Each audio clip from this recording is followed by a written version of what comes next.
Tak perlu jadi founder, tak perlu sewa kedai, tapi income 5 angka sebulan.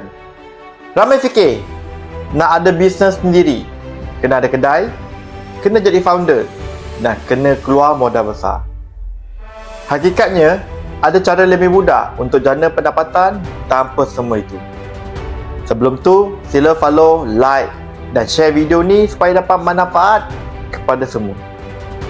Ramai pemilik butik terpaksa tutup kedai sebab kos tinggi, sale turun naik dan akhirnya poket kosong.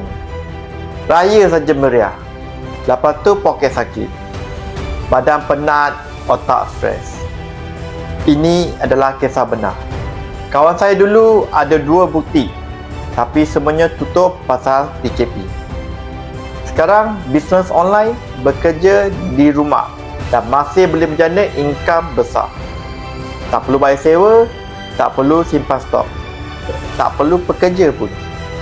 Bisnes ni berbeza sebab nombor 1, tak perlu keluar modal besar. 2, tak perlu simpan stok. Nombor 3, komisen besar dan lumayan. Nombor 4, bisnes kalis ekonomi. Tetap ada demand walaupun ekonomi naik turun. Sekarang saya nak ajak anda kaji dulu. Peluang bisnes ni ramai yang dah sertai dan mula nampak hasilnya. Cepat komen nak di ruang komen atau pergi profile Dennis, klik link bio, let get offer, masukkan maklumat anda.